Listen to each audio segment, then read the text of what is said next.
Photographer অনেকেরই শখ, আবার অনেকেই পেশা হিসেবে নিচ্ছি। আমরা অনেকে চাই যে আমাদের ফটোগ্রাফির ছবিগুলোতে নিজস্ব ওয়াটারমার্ক থাকুক। আমাদের নর্মালি একটা ছবিতে ফটোগ্রাফির সিগনেচার ফন্ট ওয়াটারমার্ক ব্যবহার করলে তখন সেটা দেখতে খুবই অ্যাট্রাকটিভ লাগে। অবশ্যই আপনারা বুঝতে পারছেন, আজকের ভিডিওতে জানবো মোবাইলের মাধ্যমে প্রফেশনাল বাংলা ফটোগ্রাফি লোগো কীভাবে তৈরি করতে হয়। ওকে, ফার্স্ট অফ অল আমরা ইউজ করব পিক্সেলঅ্যাপ অ্যাপ্লিকেশনটি, যেটি প্লে স্টোর বা অ্যাপ স্টোরে অ্যাভেলেবেল থাকছে অথবা লিঙ্ক ডিসক্রিপশন বক্সে দেওয়া থাকবে। এরপর আমরা ইউজ করব বেশ কিছু ক্যামেরা পিএনজি আইকন, যেগুলোর লিঙ্কও ডিসক্রিপশন বক্সে দেওয়া থাকবে, চাইলে আপনি ডাউনলোড করে নিতে পারেন। এরপর আমরা ইউজ করব কিছু বাংলা সিগনেচার ফন্ট, যেগুলো আপনি লিপিকর অথবা ফন্ট পিডি অথবা অক্ষর বাহান্ন এই ওয়েবসাইটগুলোতে পেয়ে যাবেন। এবং এই ওয়েবসাইটগুলো থেকে কিভাবে আপনি ফন্ট ডাউনলোড করবেন এবং পিক্সেলঅ্যাপে কীভাবে অ্যাড করবেন সেই সম্পর্কে আমাদের ভিডিও আছে, চাইলে অবশ্যই ডিসক্রিপশন বক্স চেক করতে পারেন। অলরাইট, এখানে আসার পর আমাদেরকে এই মেনুতে যেতে হবে, তারপর কালারে যেতে হবে, তারপর ব্যাকগ্রাউন্ড কালার সিলেক্ট করতে হবে। আমরা ব্ল্যাক কালার দেব। ওকে, তারপর টিকমারে ক্লিক করুন। ওকে, তারপর নিউ টেক্সট এটা ডিলিট করুন। ওকে, তারপর এই মেনুতে যান, তারপর টেক্সটে ক্লিক করুন, তারপর এডিটে ক্লিক করে আপনি আপনার নামটি লিখুন, অর্থাৎ যে লোগোটা বানাবেন ওই লোগোর নামটা বানান। আমি আমার নামটা লিখতেছি সাইফুল ইসলাম।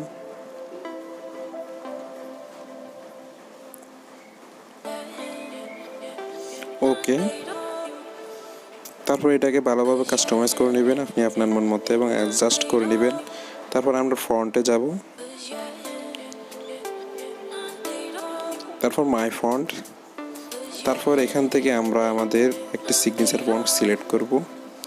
লি সিরাজি মেজবা ইউনিকোড, এই ফন্টে আমরা সিলেক্ট করলাম। ওকে, এবং এটাকে আমরা সুন্দর করে অ্যাডজাস্টমেন্ট করে নিব।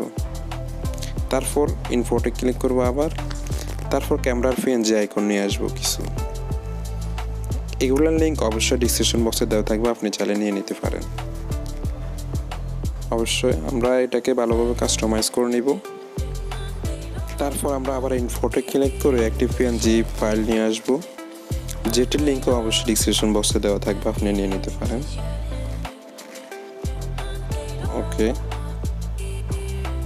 এটাকে সুন্দর করে কাস্টমাইজ করে নেব লোগো অনুযায়ী, আপনি আপনার মন মতো করে নেবেন।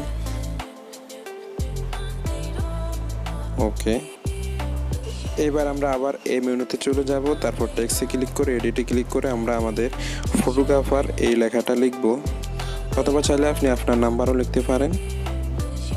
ওকে, এরপর ডানে ক্লিক করে ওকে ক্লিক করব, তারপর ভালোভাবে কাস্টমাইজ করে নেব। তারপর ফন্টে ক্লিক করে আমরা এই ফন্টটি চেঞ্জ করে নেব। আপনার পছন্দের একটি ফন্ট দিবেন, আমি আমার মন মতো দিচ্ছি। ওকে, তারপর এটাকে সুন্দর করে অ্যাডজাস্টমেন্ট করে নেবেন লোগো অনুযায়ী। অলরাইট, তারপর আমরা চলে যাব এই মেনুতে, তারপর ট্রান্সপারেন্টে ক্লিক করে আমরা এটার পিএনজি ডাউনলোড করে নেব। সেভ অপশনে ক্লিক করে সেভ অ্যাজ ইমেজ, তারপর ডিফল্টে ক্লিক করে আলট্রাতে সিলেক্ট করে নেবেন,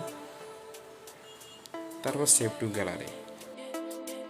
অলরাইট, এখন আমরা ফটোগ্রাফি ছবিটার উপর কিভাবে আমাদের লোগোটা বসাবো তার জন্য আমরা চলে যাব এই মেনুতে, তারপর ফ্রম গ্যালারিতে ক্লিক করে আমাদের ফটোগ্রাফির ছবিটা নিয়ে আসব।